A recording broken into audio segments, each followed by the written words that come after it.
দৰঙী কলাকৃষ্টিৰ অপূৰ্ব নিদৰ্শন বাৰে ৰহণীয়া সাংস্কৃতিক শোভাযাত্ৰাৰে দ্বিতীয় বাৰ্ষিক বৰকলা অধিৱেশনৰ মুকলি সভা।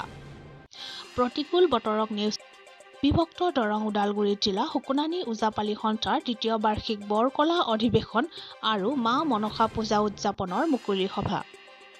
বৰকলা বিনাপানী উচ্চ ইংৰাজী বিদ্যালয় প্ৰাংগণত দেখা গৈছে এক উদুলি মুদুলি পৰিৱেশ।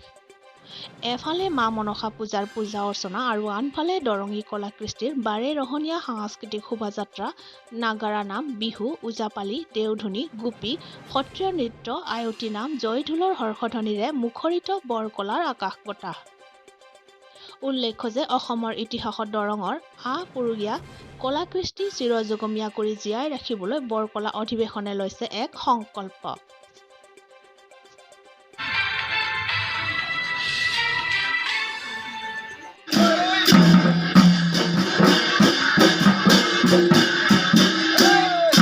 আমি প্ৰাৰ্থনা জনাইছোঁ যে তেওঁলোকে বিভিন্ন উপদেশেৰে আমাক কেনেকৈ আমি এইটো বিশ্বমানৰ পৰ্যায়লৈ লৈ যাব পাৰিম তাৰে তেওঁলোকে আভাস দিব আৰু সেই আশাৰে আজি মুকলি সভা।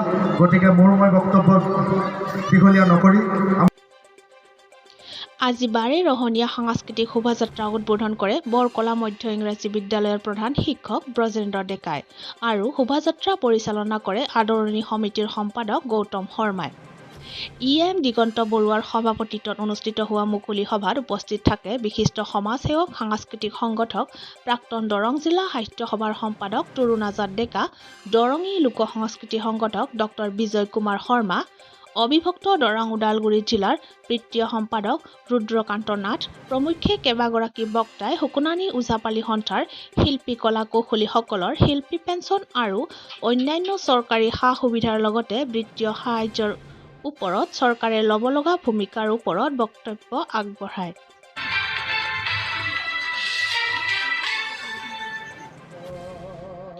সুকুনানী ওজাপালিৰ ইতিবৃত্ত আৰু মা মনসা পূজাৰ সন্দৰ্ভত দৰঙৰ লোক সংস্কৃতিৰ গৱেষক ডক্টৰ বিজয় কুমাৰ শৰ্মা আৰু ওজাপালি সন্থাৰ উপসভাপতি নৰপতি ডেকাই আমাৰ সাংবাদিকৰ আগত কি ক'লে জানো আহক।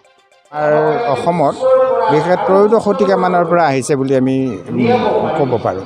কাৰণ সৰ্পদেৱীৰ পূজাৰ যিটো পৰম্পৰা, সৰ্পদেৱী পূজাৰ পৰম্পৰাটো আমাৰ বংগদেশত আৰম্ভ হ'ল, বিহাৰতো আছে। বংগ বিহাৰৰ পৰা আমাৰ অসমত সৰ্প পূজাৰ পৰম্পৰাটো সোমাল আৰু সৰ্পক পূজা কৰাৰ পৰম্পৰা বিভিন্ন ধৰণৰ আছে। কেতিয়াবা মূৰ্তি সাজি কৰিছে, কেতিয়াবা সৰ্পক পূজা কৰিছে, কেতিয়াবা ঘটত পূজা কৰিছে, কেতিয়াবা আমাৰ সিজু গছত পূজা কৰিছে, কেতিয়াবা মূৰ্তি সাজি পূজা কৰিছে। এনেকুৱা ধৰণৰ পূজা কৰাৰ পৰম্পৰাটো আমাৰ অসমত আছে। দৰঙতো আমাৰ কি কৰা হৈছে আৰু এটা আছে অৱশ্যে, আমাৰ দৰঙত এই মনসাক তিনিধৰণে পূজা কৰা হয়। ঘটত পূজা কৰা হয়, মূৰ্তি সাজি পূজা কৰা হয়, আৰু এটা বস্তু আছে মৌজু বুলি কয়।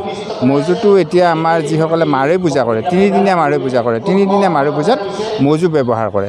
মৌজু ব্যৱহাৰ কৰি শক্তিক আৰাধনা কৰাৰ ব্যৱস্থা এটা আমি এতিয়াও দেখিছোঁ। এতিয়া শক্তি পূজাটো আগতে বৰ বেছি মানুহে শক্তিৰ ওপৰত বিশ্বাস বা শক্তি পূজাৰ লগত জড়িত হৈ আছিল। বিভিন্ন কাৰণত শক্তি পূজাৰ হেৰিটো আমি এতিয়া কম দেখিছোঁ যদিও একেবাৰে কমো নহয়। বহুত মানুহখিনিয়ে এতিয়াও মনসা পূজা বা শক্তিক আৰাধনা কৰি আছে আৰু তেখেতসকলে ভাবে যে দেৱীৰ কুদৃষ্টি তেখেতসকলৰ ওপৰত পৰিছে বা কেতিয়াবা যদি দেৱীৰ কুদৃষ্টিও পৰিছে, সেই কুদৃষ্টি আঁতৰাবৰ কাৰণে দেৱীৰ সুদৃষ্টি পাবৰ কাৰণে তেখেতসকলে মনসা পূজা কৰাৰ পৰম্পৰাটো এতিয়াও বৰ্তাই ৰাখিছে।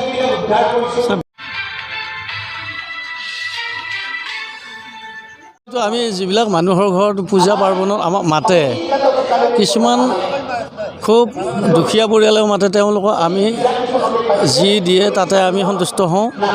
আৰু কিছুমানে যি এটা মাননি দিয়ে, সকলো শিল্পীতকৈ অসমৰ সকলো শিল্পীতকৈ ওজাপালিৰ মাননিটোৱে নিম্নতম। আজিকালি এজন গায়ক শিল্পী তেওঁলোকৰ যিটো মাননি, 1 ঘণ্টাৰ ভিতৰত লাখ, 1.5 লাখ, 3 লাখ, 10 লাখ পৰ্যন্ত পাব পাৰে। কিন্তু আমাৰ একদিন এক ৰাতি গালে এজনে ভাগত পায় 1000 টকা। গতিকে সেই মাননিত আমাৰ কোনো ৰকম নজৰে আৰু সেইটোত আমাৰ নচলে। কিন্তু উপায় নাই, আমি এই কৃষ্টিটো জীয়াই ৰাখিবৰ কাৰণে আমি আপ্ৰাণ চেষ্টা কৰি আমি টকা পইচাটো ধৰি থকা নাই, আমি কৃষ্টিটোৰ কাৰণেহে আগবাঢ়িছোঁ। গতিকে সেইকাৰণে আমি বাৰে বাৰে চৰকাৰৰ ওচৰত জনাব বিচাৰিছোঁ যে আমাক চৰকাৰীভাৱে সাংস্কৃতিক দিশৰ পৰা আমাক এটি শিল্পী পেঞ্চন দি আমাক চলাত যাতে ভৱিষ্যত আমাৰ বৃদ্ধকালত যাতে সুবিধা কৰি দিয়ে, এইটো আমাৰ এটা তেওঁলোকৰ ওচৰত আহ্বান। ধন্যবাদ।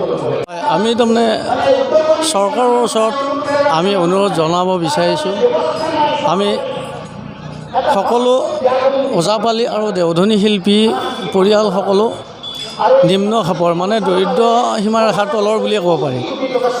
আৰু আমি কিছুমানে সীমিত শিক্ষা লৈ, কিছুমান বাৰু উচ্চ শিক্ষাও আছে, উচ্চ শিক্ষিত, এই শিক্ষাৰে শিক্ষিত হৈ এই সুকনানি বিদ্যা আমি আৰম্ভ কৰিছোঁ আৰু এইটো আমি তাৰমানে কৰি আহিছোঁ। আৰু আমি যেতিয়া আমাৰ শাৰীৰিক অৱস্থাত দুৰ্বল হৈ যাম, আমি ৰাইজৰ মাজত পৰিৱেশন কৰিব নোৱাৰিম, অনুষ্ঠানত পৰিৱেশন কৰিব নোৱাৰিম, তেতিয়া আমি চলিবৰ বাবে নিশ্চয় চৰকাৰৰ পৰা আমাৰ এটি শিল্পী পেঞ্চনৰ দ্বাৰা আমাৰ এটা আৰ্থিক সাহাৰ্য এটা দেওধনী নৃত্যকাৰীসকল আৰু সুকনানি ওজাপালি ওজা ডাইনাপালীসকলে পোৱাটো বিচাৰোঁ আৰু চৰকাৰে আমাক দিলে আমি চলিব পাৰিম বা উপকৃত হ'ম বুলি ভাবিছোঁ। ওদালগুৰিৰ পৰা আব্দুল মজিদৰ সহযোগত ভুৱন বনিয়াৰ ৰিপৰ্ট, নিউজ 24 বড়োলেণ্ড।